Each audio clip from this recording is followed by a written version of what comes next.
Hey guys, I'm finally doing that Q&A video that I promised like a year ago. So I just recently asked on Instagram again what questions you have that I would answer, post to YouTube. So yeah. So without further ado, I'm gonna pull up the questions that you guys asked on Instagram and we'll see how many I get through. I asked for some more because I didn't quite have enough. And then I got a lot more. So the first question is, what are my favorite tack brands? I guess that depends on like what we're talking about. Like, English, I ride in a M. Toulouse saddle and I really like it.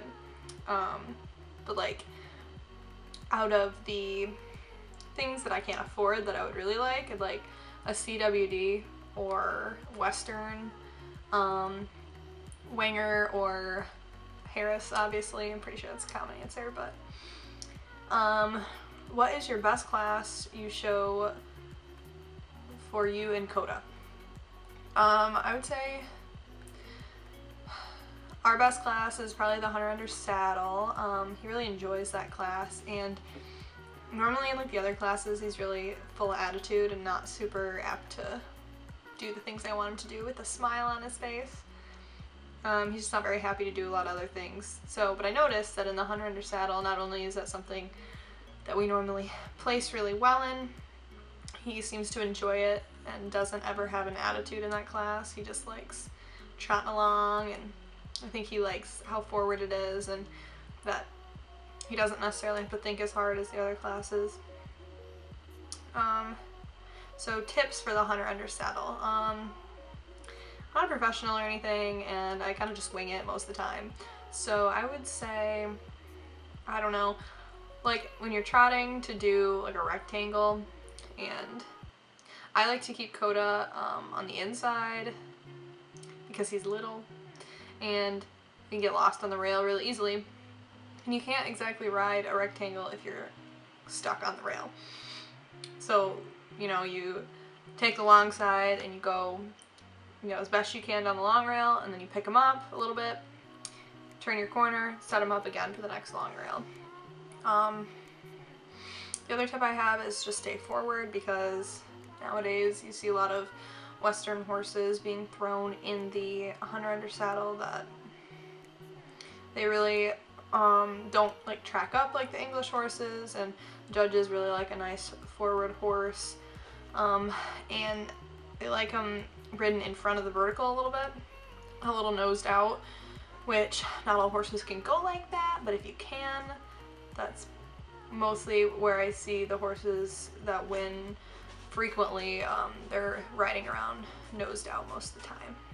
The next question is, what's been your biggest challenge in the horse industry working with horses? So, horse industry is really mean, and people are constantly trying to tell you what to do and give their advice. And honestly, I'd say biggest challenge for me physically is my knee not being able to withstand like what everybody else can do. Like, a lot of people will go and practice the showmanship every day for a while, like maybe 25 minutes to a half hour. Physically, I can't do that. So like Koda and I don't practice as hard as a lot of other people do, or probably as hard as we should, but that's just kind of how it is.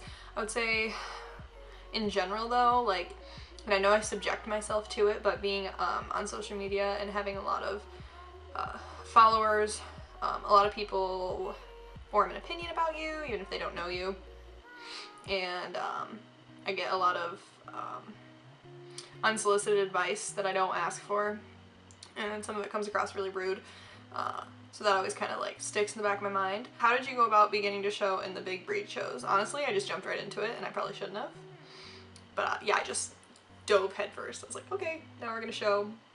And then oh, and now we're gonna show at the Congress, and I was not ready to show at the Congress the first time I showed. Before I got Koda, I primarily didn't really show. I did the occasional like 4-H show, and I don't say 4-H like normal 4-H, because a lot of places 4-H is really competitive. Up by me, in the very northern part of Lower Peninsula of Michigan, 4-H is not as competitive as like anywhere else. My age division in my county was lucky to get 5 riders. So I showed my paint mare that I used to have in that. And then I got Koda, and we did like maybe 2 open shows because I got him in 2015. And we did, yeah, those couple open shows. And then I quit showing for obviously the winter and took him and worked with my trainer and got him to a point where I felt comfortable taking him out into the general public. Still wasn't good, but we're kind of a hot mess.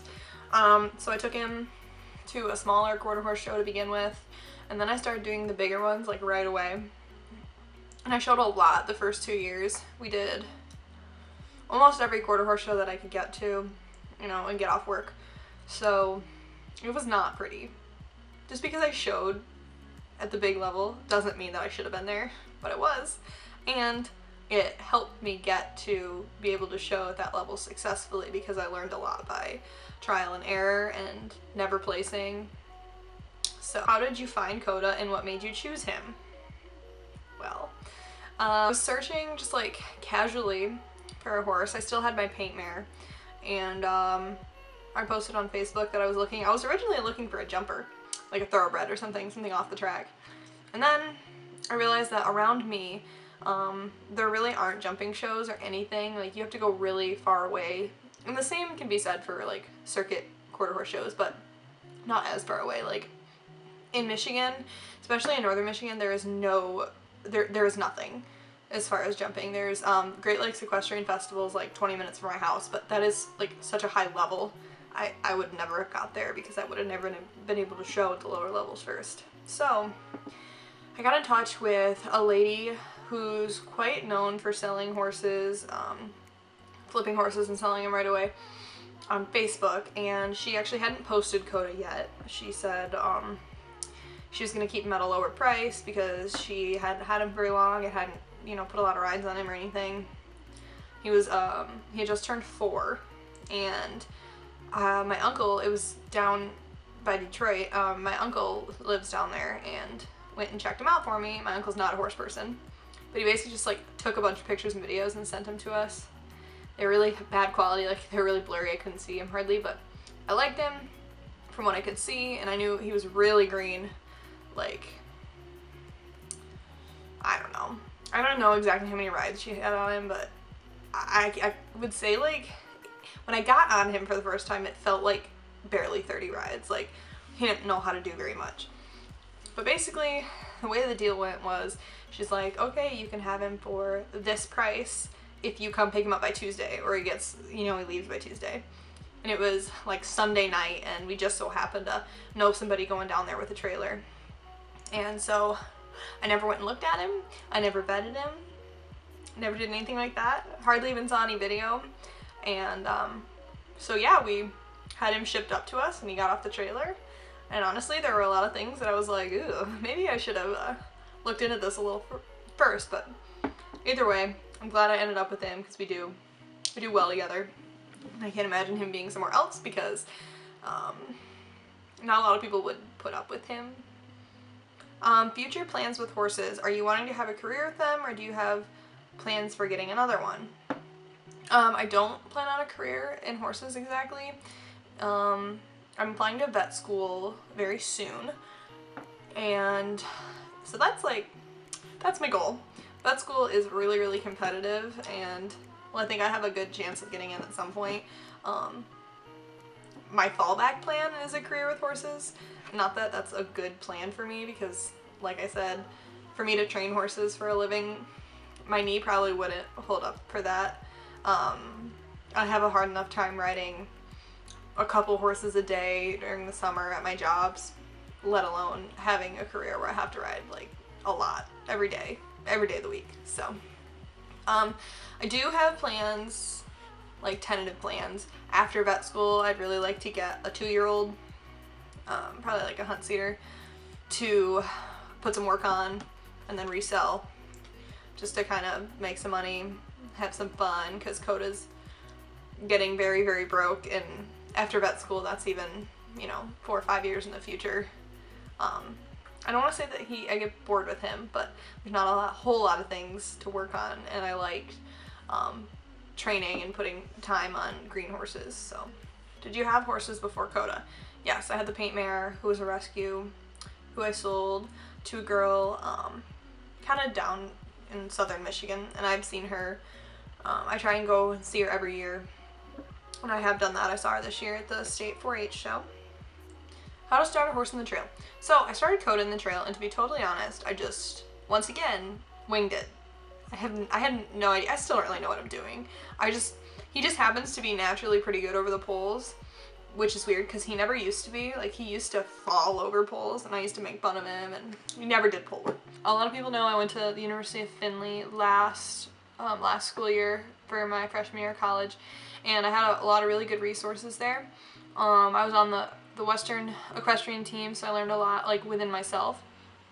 But I also utilized some really good trainers there and took Koda for a lot of lessons, and Spencer Zimmerman taught me a lot about trail and helped me on a couple of things that Koda and I really struggled on, honestly, so we're still winging it, mostly.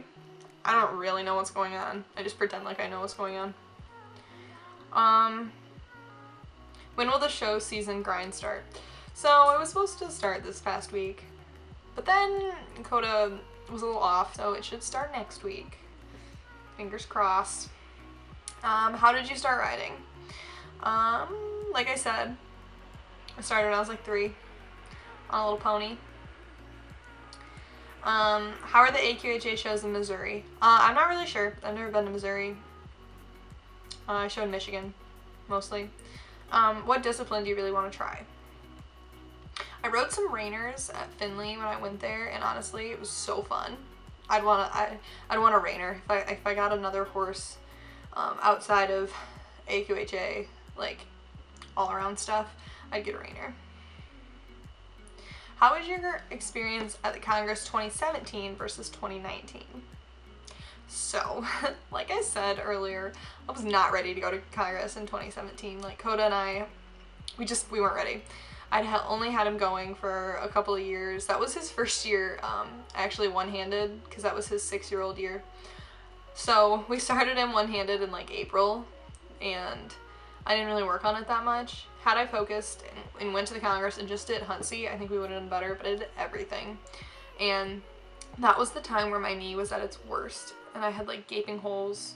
There was a lot of pus involved and some oozing and bleeding. I couldn't get my hunt boots zipped up. It was a mess. So 2019 went really well. I just did the Naya, and like I said, I just did the hunt seat there. And that's, I think, it was a good thing. We had to show the hunter under saddle in the Coliseum. I wish we could have done it in the Celeste, but whatever. So I had kind of a hard time getting Koda to open up because there were 22 Huntsy horses in that. You hardly have any time going straight before you have to turn. And Koda's not a big horse, but he can move pretty big. So I was constantly like sending him out on the long rail and then all of a sudden pulling him back and turning and getting on the next long rail. Like, it was quick. You did laps really quickly.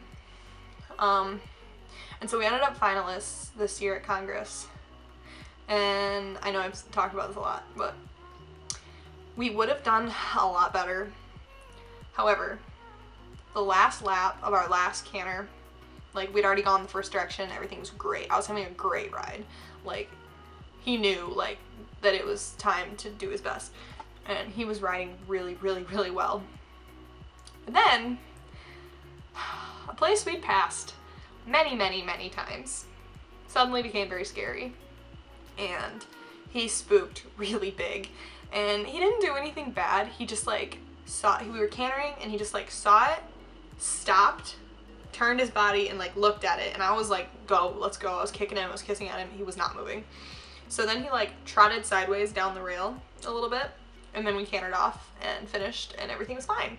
It was, of course, on a long rail. Not only were all the judges looking, but for some reason, the Congress live stream hadn't followed one of my passes. I looked on the live stream afterwards. It didn't follow a single pass that I made until that pass. Normally when a horse spooks at the Congress, on the live feed, they, like, look away. They don't follow the horse. No. They followed me down the whole rail. I was by myself. They just followed me. It was great. But we still got finalists, and I'm really happy with that because there were a lot of nice horses in that pen, and they were all, except for maybe like 1 or 2 others, real big hunt seat horses, and Koda was not, so I was really proud of him for keeping up with them. He actually moved a lot better than a decent amount of them. I think had he not spooked, we would have for sure been top 15, but you know, it's all speculation and that's just my personal opinion. So someone said, "You're very talented." Oh, thank you. That's not a question, but thank you. How did you get your horse to collect slow down from a lope? So Koda has a really hard time going slow and keeping his body where it should be. So right now we're working on it. I do a lot of counter cantering that helps build up his strength, and on the counter canter I'll pick up his shoulders and kind of move his hip around and just flex him and, you know, find different things. Going over poles I found really helped him slow down and pick himself up, get under himself a lot. So those are all the questions I'm going to answer for today. I know I missed some and I just didn't want to make this video too long. So if you have any other questions, put them down below and I will try and answer, or you can DM me on Instagram or comment on Instagram. But thanks for watching, and I will try and make another video soon. So thanks for watching.